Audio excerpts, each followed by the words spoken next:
Hey class, so I'm going to be giving you some research tips for Essay 3. I have this Google Doc here to kind of keep myself on track for this video, but also maybe you can save this for future reference if you want. The first note I want to hit on is knowing what you want to research. So when you're on the databases or maybe you're using Google, don't give a broad thing to search up because you can get a plethora of results that have nothing to do with the type of evidence you're trying to look for. An example I give is climate change, which isn't really a topic you're supposed to be writing about, but this is kind of why. If you search up just climate change in the databases, you're going to get a plethora of results that are way too varied. And what I mean by that is it's going to be talking about so many different things. So when you are looking for evidence, you want to know what you're researching. So another example I can give is, let's say you're searching up healthcare. It's like, well, what about healthcare? Like, what are you researching? Like the impacts of it, or maybe the issue of how it's not as accessible as it should be or could be in the US. Then you don't want to research just healthcare in the search bar. You want to look up like healthcare accessibility or healthcare and whatever the recommended pop-up is on EBSCO or something.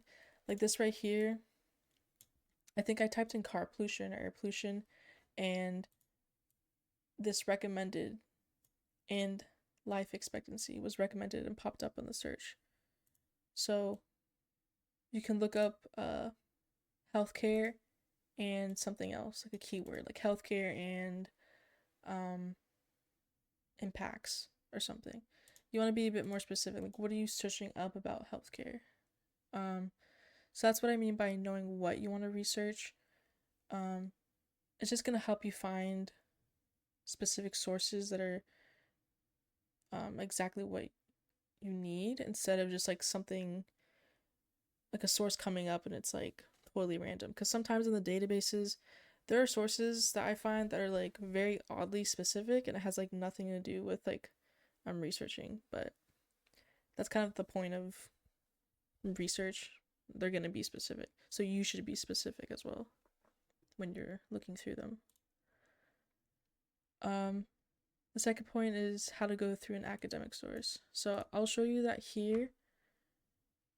But first I'll show you how I even found this source. So this is a source I found in EBSCO. So just as a reminder, this is how we're going to get there. So we're on the LBCC homepage, academics, library. And you should be logged in. Search for articles. And ProQuest and EBSCO are LBCC's biggest databases. So I recommend going there first. You can of course look at different sources, but you're gonna get the most results out of these two. So let's go to EBSCO. So again, keywords. Um,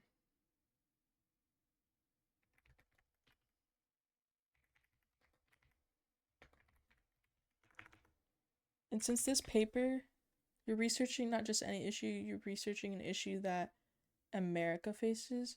So you want to make sure that maybe you include a keyword or filter it so that it's specific to America.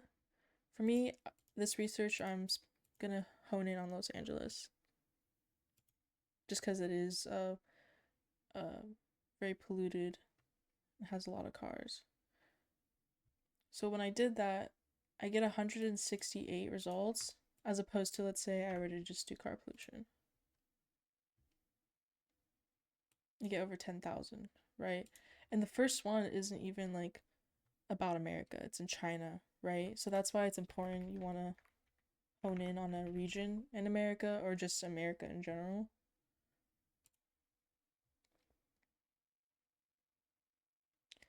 So this source, traffic-related air toxics and term low birth rate in Los Angeles County. So if I were researching this and writing a paper on car pollution and like its negative impacts, then this source would look good for my research paper because the title seems relevant. So if the title of a source looks relevant, I think it's worth checking out and just reading, skimming through it. Um, it's relevant because it highlights a specific negative impact of the air pollution coming from cars or caused by cars.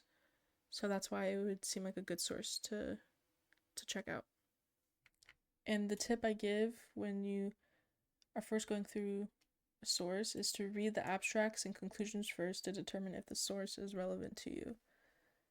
So the abstract is basically like a summary. So just based off the first sentence, like if I was trying to find the negative impacts of car pollution or air pollution, and I was trying to like find evidence for that, this first sentence alone lets me know, like, okay, I think this is a good source. I just need to go through it. It says numerous studies have linked criteria air pollutants with adverse birth outcomes, but there's less information on the importance of specific emission sources such as traffic and air toxics. Conclusions: these analyses provide additional evidence of the potential impact of traffic-related air pollution on fetal growth.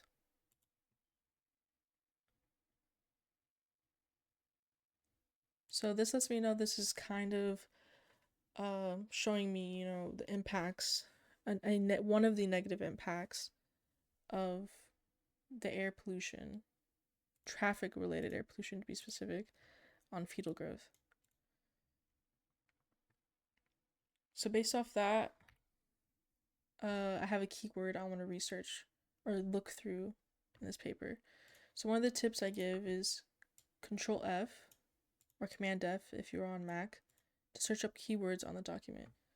So you'll get this right here on the top right, and you can type in any word and it'll show you the amount of times it's mentioned. It highlights it and you can like click through to see where.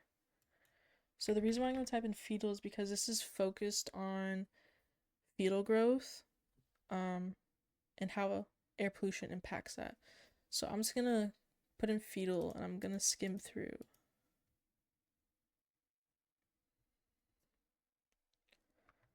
PAHs may disturb fetal development, possibly through adverse changes in placental transport or through oxidative stress pathways. So, because I'm not a scientist or an expert at all at this, I'm kind of like, what are PAHs and placental transport through oxidative stress pathways? Like, what the hell does that even mean, right? But what lets me know that this could be good is that, or a good piece of evidence for you to use, is that may disturb fetal development. Like, that just sounds bad, right? Like what is disturbing fetal development? Like, that's not good, right? Like, it's like messing with the development of a fetus, right? So when you find something you don't know, like this abbreviation, because I'm pretty sure it's mentioned throughout here, like PAHs. So when you see stuff like that, control F and word search it and see if it like tells you. So right here in the beginning, it tells us polycyclic aromatic hydrocarbons is what a PAH is, right? But again, it's like, what the hell even is that, right? So, oops, this is like from earlier. So I'm like, what is this? When you don't know what a word means, just Google it. So PAHs are a group of chemicals made up of multiple fused carbon rings. It's naturally found in coal, crude oil, and gasoline. So gasoline being the air or the traffic air pollution that this paper mentions. So now we know that it's found in gasoline. So now that we know what that is, it kind of gives more context for what we're reading and it makes more sense. So if I can go find that quote I was reading.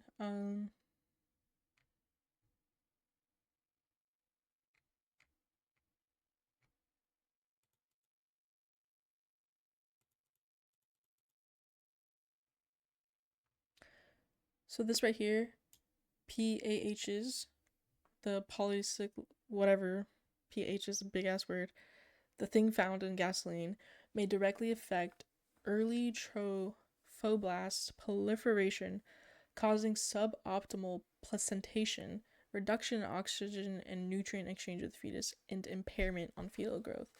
So again, there's like words in there that are like, what?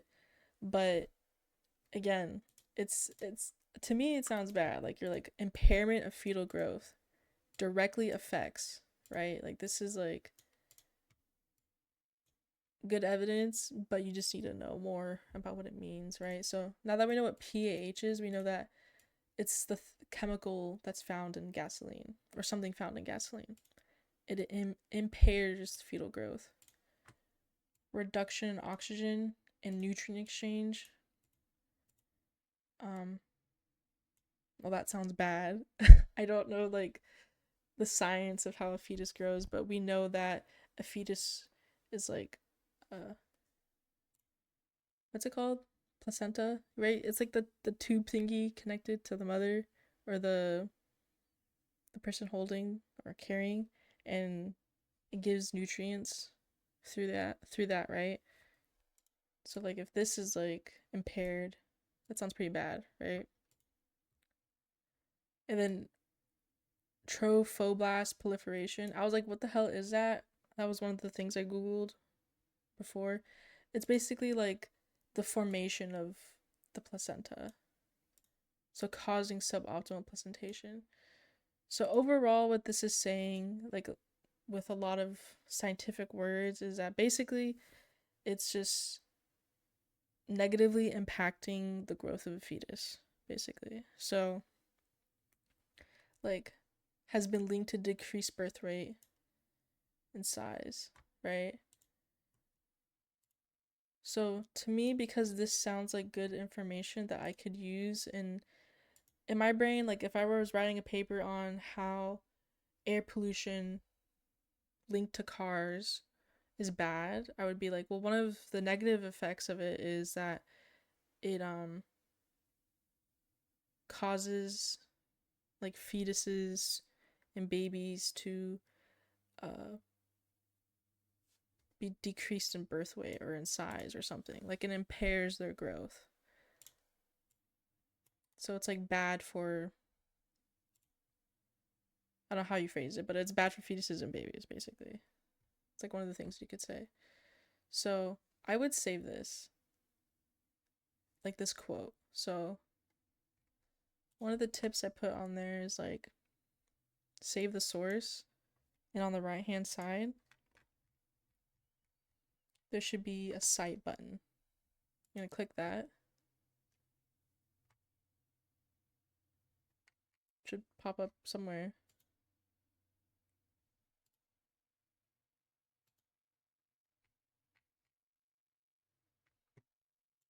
It's my ad block.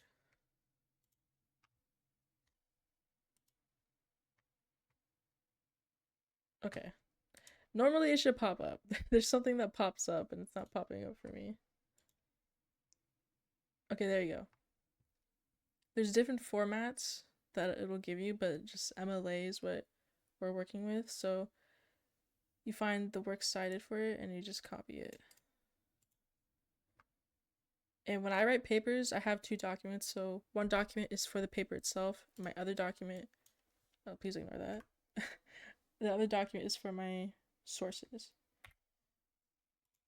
So I have the source, you have the link right here that you can go back to it. And then under it, what I usually do is copy like a section or a quote that I think like I could potentially use in my paper.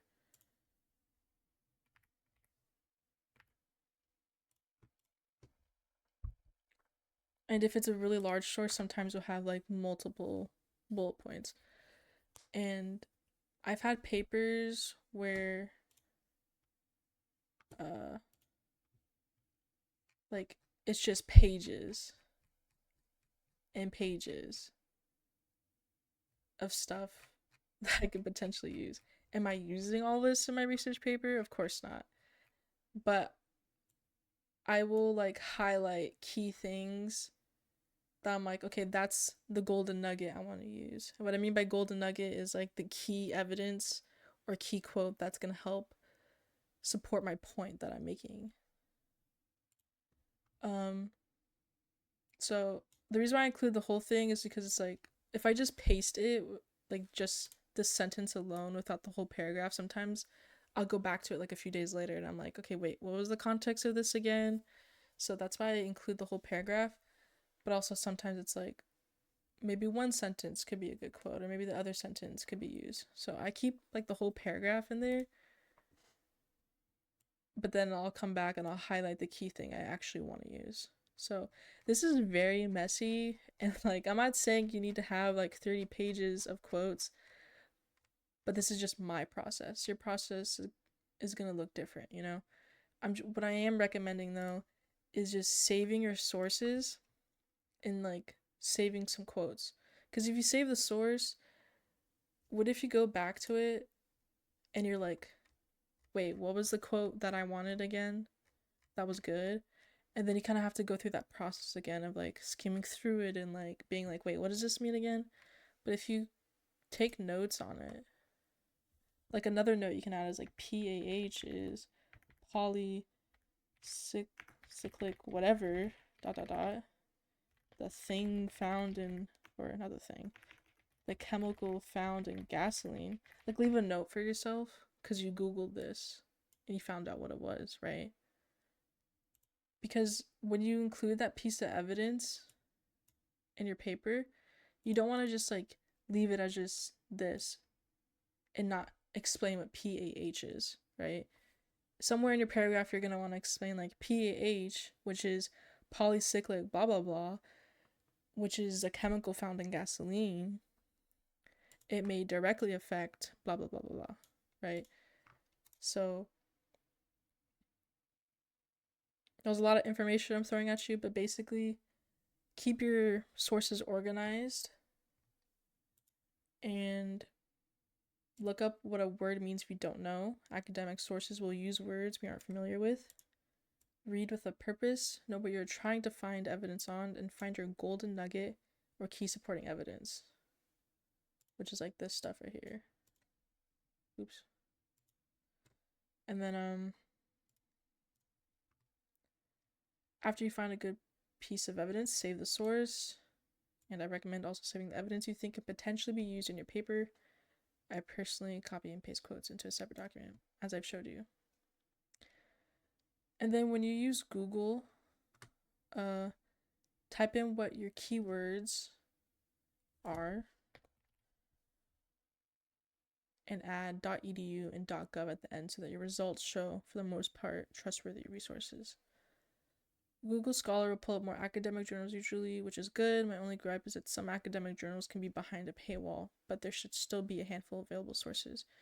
Using the LBCC databases, you will not have to face this problem since LBCC pays for the databases. So Google Scholar is good. I would treat it just like the database, you know, keywords, you can filter it.